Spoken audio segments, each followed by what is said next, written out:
আমি অজু করে আমার বাচ্চাকে বুকের দুধ খাওয়াতে পারবো কিনা। যদি ঋতুস্রাবকালীন সময় ঔষধ সেবন করায় ঋতু বন্ধ করা হয় তাহলে সেটা জায়েজ হবে কিনা। এরপরে প্রশ্ন হলো, স্বপ্নে নিজের মৃত্যু দেখলে কি হয় এবং কালিমা পড়লে কি হয়। ওয়াশরুমে অজু করে নামাজ পড়লে নামাজ হবে কিনা। হাতে নখ রাখলে নাকি অজু হয় না, কথাটা কি সঠিক। হাতে মেহেদি দিলে নামাজ হবে কিনা। আমি অজু করে আমার বাচ্চাকে বুকের দুধ খাওয়াতে পারবো কিনা। অজুর পর মেয়েরা যদি বাচ্চাকে বুকের দুধ খাওয়ান কোনো অসুবিধা নেই, এর কারণে অজু ভাঙবে না। অনেক মা বোনরা মনে করেন সন্তানকে বুকের দুধ খাওয়ালে মনে হয় অজু ভঙ্গ হয়ে যায়। এটা অজু ভঙ্গের কোনো কারণ না। অজু করার পর বাচ্চাকে দুধ খাওয়ানোর পর আবার যদি আপনি নামাজ পড়তে পারবেন, কোনো সমস্যা নেই।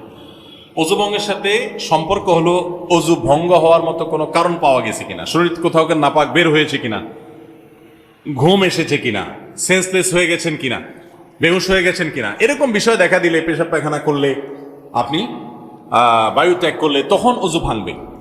সন্তানকে দুধ খাওয়ানোর সাথে অজুর ভাঙার কোনো সম্পর্ক নেই।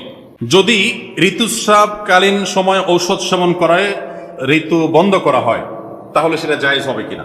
মাসিক বন্ধ করার জন্য অনেক ওষুধ পাওয়া যায়। এই ওষুধগুলো ব্যবহার করে যদি কেউ মাসিক বন্ধ রাখেন, বিশেষ করে রমজান মাসে উমরা করবেন বা অন্য কোনো সময় উমরা করবেন, রমজান মাসে রোজা রাখতে চান, এই জন্য তিনি ওষুধ খেয়ে রোজাগুলো রাখতে চান, অথবা তিনি উমরা যাবেন যাতে করে তার মাসিক হয়ে হঠাৎ করে তার উমরা বাধাগ্রস্ত না হয়, হজ করবেন, এই টাইমগুলোতে অনেকে করেন। তো এটা জায়েজ আছে যদি বড় কোনো সাইড এফেক্ট না থাকে, যদি আপনার শরীরে বড় কোনো ক্ষতি হওয়ার আশঙ্কা না থাকে, তাহলে এই ওষুধ ব্যবহার করে মাসিক বন্ধ করা জায়েজ হবে। এরপরে প্রশ্ন হলো, স্বপ্নে নিজের মৃত্যু দেখলে কি হয় এবং কালিমা পড়লে কি হয়। স্বপ্নে আপনি কালিমা পড়তে দেখলে ভালো, আলহামদুলিল্লাহ। আর মৃত্যু স্বপ্নে দেখলেই মানুষ মরে যাবে, ব্যাপারটা এরকম না। স্বপ্নের ব্যাখ্যাটা খুব সূক্ষ্ম একটা বিষয়। স্বপ্নের ব্যাখ্যা সম্পর্কে জানাশোনা মানুষ আমাদের সমাজে দিন দিন হারিয়ে যাচ্ছে। একসময় অনেক ছিল, এখন সেরকম আল্লাহওয়ালা মানুষ খুব বেশি পাওয়া যায় না।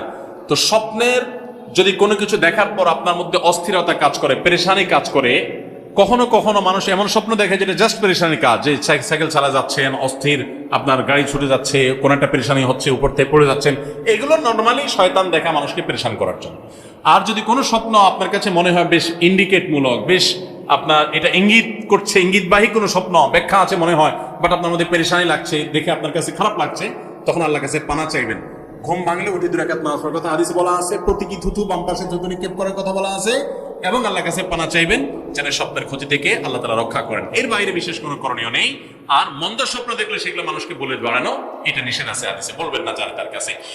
আর যদি আপনার এমন কিছু দেখেন যেটা দেখে আপনার কাছে ভালো মনে হয়, আপনি মারা যাচ্ছেন, বিসমিল্লাহ কালিমা পড়তেছেন, দেখা যাচ্ছে, আলহামদুলিল্লাহ ভালো, আপনি আরো ঈমান আমলের কাজ আরো বাড়াই দিবেন ইনশাআল্লাহ। ওয়াশরুমে অজু করে নামাজ পড়লে নামাজ হবে কিনা। অজুখানায় বিশেষ করে যেখানে কমোড প্যান আছে টয়লেটের, সেরকম জায়গায় যদি আপনি অজু করেন, তো সেখানে যদি কোনো আড়াল না থাকে, তো এখানে অজু করতে গেলে বিসমিল্লাহ বলা উত্তম, সুন্নাহ। তো সেই সুন্নত কাজটা করতে গেলে আপনার অজুখানাতে আল্লাহর নাম, টয়লেটের মধ্যে আল্লাহর নাম নিতে হবে। টয়লেটে আল্লাহর নাম মুখে উচ্চারণ করা মাকরুহ, নিষিদ্ধ। সেজন্য অজু যদি আপনার টয়লেটেই করতে হয় তাহলে অজু করে নামাজ পড়তে পারবেন, শর্ত হলো বিসমিল্লাহ মুখে উচ্চারণ করবেন না, মনে মনে থাকবে। আর সবচেয়ে ভালো হয় যদি টয়লেটের ভিতরে অজু না করে বাহিরে কোনো বেসিন টেসিনে অজু শুরু করে দেন, পাওটা ভিতরে গিয়ে ধুলেন, তাহলে সেটা সবচেয়ে উত্তম। সেরকম যদি কোনো ব্যবস্থা না থাকে, টয়লেটে অজু করলে অজু হয়ে যাবে, কিন্তু মুখে কি করা যাবে না, বিসমিল্লাহ বলা যাবে না, মনে মনে বিসমিল্লাহ বলবেন। আর যদি সুযোগ থাকে তাহলে নিজের বাসা বাড়ির টয়লেট হলে সেখানে অজুর জন্য যে টেপ বা বেসিন রাখা আছে, ওইটার সাথে কমরের সাথে যাতে একটা পার্টিশন হয়, ওয়াল দিয়ে দিতে পারেন, অথবা আজকাল অনেক প্লাস্টিকের পর্দা আছে, সেগুলো দিয়ে দিতে পারেন। হাতে নখ রাখলে নাকি অজু হয় না, কথাটা কি সঠিক। অনেকেই নখ বড় রাখেন, বিশেষ করে মেয়েরা অনেক বড় বড় নখ রাখেন। বড় বড় নখ তো আল্লাহ তাআলা যে সমস্ত পশু পাখিকে, যে সমস্ত প্রাণীকে নখ কাটার সুযোগ দেন নাই, তাদের নেল কাটার নাই, কাটতে পারে না, সেই ব্যবস্থাপনা নাই, তাদের হাত পা নখ বড় থাকে। আল্লাহ মানুষকে মর্যাদা দিয়েছেন, অন্য প্রাণীর চাইতে তার কিছু বিশেষ স্বাতন্ত্র আছে, সেই স্বাতন্ত্র বজায় রাখার চেষ্টা করবে। নখ বড় রাখা এটা তো পশু পাখির মত কাতারে নিজেকে সামিল করার মধ্যে সামিল। এজন্য ইসলাম এটাকে অপছন্দ করে, এটা ইসলাম জায়েজ করে না। এবং যে সমস্ত বিষয়গুলো মিন সুনানিল ফিতরা, মানুষের প্রকৃতিগত সুন্নাহ, সৃষ্টিগত সুন্নাহ, সেরকম সুন্নাহগুলোর ভিতরে একটা হলো এই নখ কাটা, নখ ছোট করা। এই জন্য নখ ছোট করতে হবে, নখ বড় রাখা যাবে না।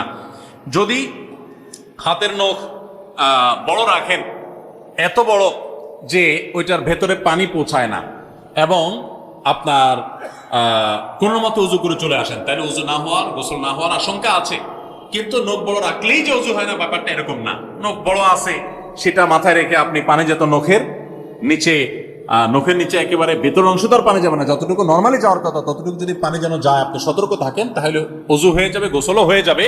তবে এরকম নখ রাখাটা ইসলামী শরিয়াত দৃষ্টিকোণ থেকে অনুচিত কাজ, অনুত্তম কাজ। এই সমস্ত নখের নিচে ময়লা জমে, অনেক কিছু আপনার জীবাণু ইত্যাদি থাকতে পারে, এগুলো আমরা আমাদের খাবারের সাথে পেটের ভিতরে যেতে পারে, আমাদের জন্য স্বাস্থ্যের জন্য ক্ষতিকর হতে পারে। ইসলামের চাইতে বড় স্মার্টনেস আর কিচ্ছুতে নাই। এই বড় বড় নখ রাখলে আমরা মনে করি খুব বেশি আধুনিক, খুব স্মার্ট, খুব ইউ টাইপের, সবচেয়ে নোংরা, সবচেয়ে খবিশ মার্কা মানুষ। এটা খবিশ মার্কা মানুষ না হলে এই নখের নিচে সে কিভাবে পরিষ্কার করে? এখানে তো ব্রাশ করার সুযোগ নেই। তাহলে এই ময়লা সহকারে সে খাবার দাবার গ্রহণ করে, কোনো পরিচ্ছন্ন মানুষের কাজ হতে পারে না। হাতে মেহেদি দিলে নামাজ হবে কিনা? হাতে যদি মেহেদি দেন মা বোনরা, তাহলে সেক্ষেত্রে নামাজের কোনো অসুবিধা হবে না, বরং মেয়েদের জন্য হাতে মেহেদি দেওয়া সুন্নাহ, ভালো। নবী করিম সাল্লাল্লাহু আলাইহি সাল্লাম কোন এক নারী কিছু একটা দিয়েছেন পর্দার আড়াল থেকে হাত দিয়ে বা কোনোভাবে, তো নবী সাল্লাল্লাহু আলাইহি সাল্লাম মহিলাদের ওদিক থেকে দেওয়া হয়েছে কিন্তু হাতে মেহেদি নাই, এটা দেখে তিনি আশ্চর্য হয়েছেন যে কোনো পুরুষ নাকি সেখানে, মানে পুরুষের হাত আসলো করতে। তখন বলা হলো না, মহিলাদের হাত। তখন নবী সাল্লাল্লাহু আলাইহি সাল্লাম আশ্চর্য হয়েছেন। এই হাদিস থেকে বোঝা যায় মেয়েরা হাতে মেহেদি দেওয়া সুন্নাহ। অনেক মেয়েরা হাতে মেহেদি দেওয়াটাকে তারা মনে করেন শৌখিনতা, বিলাসিতা। তাদের এই সাজগোজকে ইসলাম পছন্দ করে, প্রশংসা করবে, বিশেষ করে বিবাহিত নারীরা তো বটেই। বিধায় মেহেদি ব্যবহার করলে অজু হবে, কোনো অসুবিধা নাই, নামাজও হবে। এমনকি আর্টিফিশিয়াল মেহেদি যেগুলো বাজারে পাওয়া যায়, টিউব মেহেদি বলা হয়, এগুলো দিলেও অজু হবে। এগুলো দেওয়ার ফলে অনেকে মনে করেন অজু হবে না, কারণ এগুলো দেওয়ার ফলে অনেক সময় এই মেহেদিগুলো খসে পড়ে, চামড়া খসে পড়ার মতো। তো এটা আসলে চামড়া খসে পড়া না, এটা চামড়ার উপর আলাদা কোনো আবরণ বা স্তর সৃষ্টি করে না, বরং এক ধরনের কেমিক্যাল থাকে অ্যাসিডের মতো। এটার কারণে চামড়ার উপরে সূক্ষ্ম লেয়ারটা, যেখানে বেশি মেডিসিন পড়ে সেখানে একটু খসে পড়ে। এর কারণে আলাদা লেয়ার যেহেতু হয় না, অতএব এগুলো দিলে অজু হবে, নামাজও হবে। মেহেদি ব্যবহার করতে পারেন, কোনো অসুবিধা নেই।